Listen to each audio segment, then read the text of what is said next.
जाहिर सी बात है कि भारत एक्सप्रेस ने 2 साल पूरा किया है। पहली साल जब स्थापना की थी भारत एक्सप्रेस की तब भी आए थे, पहली साल पूरा किया था तब भी आए थे, आज दूसरा साल है तब भी आए हैं और मन से बेहद सहज सरल इंसान है।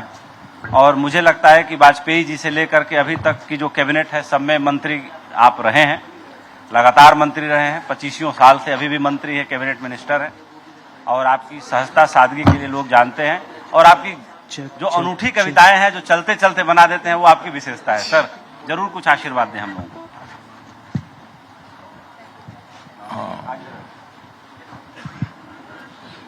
हाँ, तो मुझे बहुत बड़ी खुशी है तो भारत एक्सप्रेस ने भारत एक्सप्रेस ने पूरे किए हैं 2 साल। भारत एक्सप्रेस ने पूरे किए 2 साल, लेकिन आपने कुछ नहीं कमाया है माल। ये अच्छी बात कही सर, माल नहीं कमाया मैंने, माल खर्च किया है।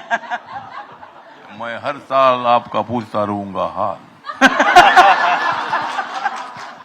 मैं हर साल आपको पूछता रहूंगा हाल, और तुम्हारे पास नहीं है तो मैं कुछ दे दूंगा तुमको माल। ये विशेषता है सर की, हंसा देते हैं, मुर्दे में भी जान फूंक देते हैं, लेकिन कमाल यह है कि चेहरे पे हंसी नहीं लाते। ये किसी भी अच्छे कलाकार की पहचान होती है कि आपके चेहरे का भाव बदल देता है, अपने चेहरे का भाव पता नहीं चलने देता। हाँ, तो आप तो कर रहे नए भारत की बात, आप तो कर रहे नए भारत की बात, लेकिन दिल्ली वाले कर रहे थे पुरानी दिल्ली की बात। दिल्ली वाले कर रहे थे पुरानी दिल्ली की बात, तब होती थी आदरणीय केजरीवाल की बात, लेकिन नए दिल्ली की बात हो रही है नरेंद्र मोदी जी की बात। ठीक बात है, राजनीति में ऊपर नीचे होता है।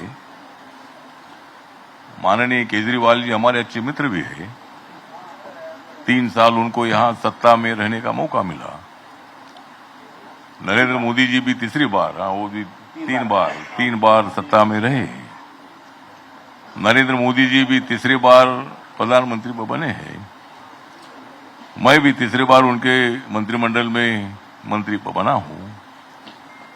नरेंद्र मोदी जी प्रधानमंत्री बनते रहेंगे बार बार बार, और मैं भी मंत्री बनता रहूंगा बार बार। जिंदगी में मैं नहीं मानूंगा हार। जिंदगी में मैं नहीं मानूंगा हार, लेकिन जरूर मैं मंत्री बनता रहूंगा बार बार। कमाल है सर, कमाल है, बहुत ही बढ़िया, अति सुंदर। जो मेरे बहुत ही नजदीक है भाई, जो मेरे बहुत ही नजदीक है भाई, उनका नाम है उपेंद्र राय। लोग तो कुछ बोलते होंगे हाय हाय, कुछ लोग तो बोलते होंगे हाय हाय, लेकिन मेरे साथ हमेशा रहेगा मेरा भाई नरेंद्र राय। तो ठीक बात है, आज आपने 2 साल पूरे किए हैं। एक तो चैनल चलाना बहुत बड़ा मुश्किल है, पार्टी चलाना ठीक है, लेकिन चैनल चलाना बहुत बड़ा मुश्किल है। मैं तो पार्टी चलाता हूं, मेरी पार्टी छोटी पार्टी है, लेकिन मेरी पार्टी देश के हर राज्य में काम करती है, छोटी पार्टी है मेरी। नागालैंड में मेरे रिपब्लिकन पार्टी के 2 एमएलए है, वहां मेरी पार्टी रिकॉग्नाइज हो चुकी है। मणिपुर में लोकसभा में अपने बलबूते पर मैंने एक कैंडिडेट वहां का खड़ा किया था, उसको 1.5 लाख वोट मिला, और मणिपुर में मेरी पार्टी को रिकॉग्नाइजेशन मिला है। और गन्ना किसान, मेरी पार्टी को सिंबल मिला है गन्ना किसान, और वो मतलब मुझे मिला है सिंबल गन्ना किसान, लेकिन आरपीआई में काम करना इतना नहीं आसान। तो ठीक बात है, एक हम सब लोग है, और आप हर साल हमारे जो भूटानी हमारे बहुत अच्छे मित्र है, जो स्पॉन्सर हैं हमारे भूटानी अफरा जो है, तो हमारे आशीष भूटानी मेरे अच्छे मित्र भी है। कभी कभी दुबई में जाता हूं, अभी भी मैं जा रहा हूँ, वर्ल्ड बुक ऑफ रिकॉर्ड का फंक्शन है अवार्ड का। तो आशीष यहाँ भी मुझे कभी मिलते हैं, कभी दुबई में मिलते हैं। आशीष आज कानपुर में है। हाँ, तो मतलब ये, और वो पूरे बिल्डर तो दिल्ली में, नोएडा में अनेक बिल्डर है, लेकिन बोर्ड अगर किसके दिखते होंगे तो अपने भूटानी के दिखते हैं। जहां भी दिल्ली में घूमोगे तो वहां भूटानी के बोर्ड दिखते हैं। और मेरे ध्यान में आ गया है कि जहां जहां तुम देखोगे पानी, जहां जहां आप देखोगे पानी, वहां तुमको नजर आएगा भूटानी। ठीक बात है, भूटानी हमारे अच्छे मित्र भी हैं, बहुत ही अच्छे इंसान है। मैं आशीष यहाँ पे नहीं है, कानपुर में है, एक शादी में गए हुए हैं, तो उन्होंने मुझे बताया। मैं यंग एज के लड़कों में, आशीष ने अपनी 40वीं बर्थडे मनाई अभी जनवरी में, 25-26 जनवरी को उदयपुर में भी गया था। मैं कह सकता हूँ आशीष भूटानी के बारे में कि एक दिन वो देश का सबसे बड़ा बिल्डर बनेगा, भारत का, क्योंकि उसके अंदर जो एक शेर सुनाया था सरीन साहब ने, कि चिद्दी चिद्दी दिन बीता और धज्जी धज्जी रात गई, जिसका जितना आंचल था उसको उतनी सौगात गई। तो भूटानी का आंचल बहुत बड़ा है। He will grow like anything one day, और ये मेरा बिलीफ है, और मेरा बिलीफ कभी झूठा नहीं होता जल्दी। और इसीलिए मतलब भूटानी तो है बहुत ही अच्छे इंसान, भूटानी तो है बहुत अच्छे इंसान, लेकिन उपेंद्र राय है मेरी जान।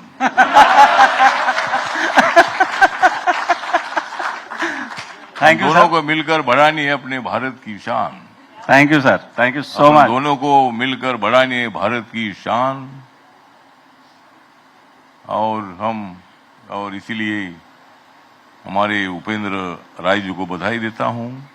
और आपका प्रोग्राम भी चल रहा है, आपने 2 साल पूरे किए हैं, हम लोगों ने 10 साल 9 महीना पूरे किए हैं हमारी सरकार ने, और आगे भी हम सत्ता में रहेंगे, नहीं रहेंगे, जनता का आशीर्वाद जिनको मिलता है वो सत्ता में आते हैं। तो इसी तरह ठीक बात है। तो मैं आपको हार्दिक हार्दिक शुभकामना देता हूँ। Thank you sir. नमस्कार, प्रणाम, जय भीम, जय भारत। जय भीम, जय भारत। सर आप थोड़ी देर बैठिएगा, एक बहुत ही अच्छे गायक अपने गीत सुनाने वाले हैं, उनका गाना सुन के जाइएगा। हमारे बीच दीपाली मैम भी हैं, बाई प्रोफेशन तो जज हैं, लेकिन आजकल छुट्टी पे साहित्य सेवा कर रही हैं, और भारत एक्सप्रेस और भारत लिटरेचर फेस्टिवल दोनों मिल करके साहित्य सेवा कर रहे हैं। इस बार बुक फेयर में और पिछली बार भी बुक फेयर में हमने बहुत अच्छा काम किया, लेकिन उसका पूरा काम दीपाली जी ने अकेले किया। इसके लिए मैं बहुत बधाई देता हूं, और मैं अपनी टीम से चाहूँगा कि कुछ सवाल में मिनटों पढ़ा हो तो ज़रूर, क्योंकि काफ़ी दिनों से पढ़ा वर्ड गलत बोल गया, मैं माफ़ी चाहता हूं, लेकिन मुझे लगता है कि अभी कम पड़ गया था। पकड़ो रचना। मैं अपनी पत्नी डॉक्टर रचना से चाहूंगा कि दीपाली जी का स्वागत करें। बहुत बहुत एक सर आप भी दे दीजिए, आप भी दे दीजिए दीपाली जी को। आप अठावले साहब से भी मैं कहूंगा कि एक बुके डबल बुके मिल जाए दीपाली जी को।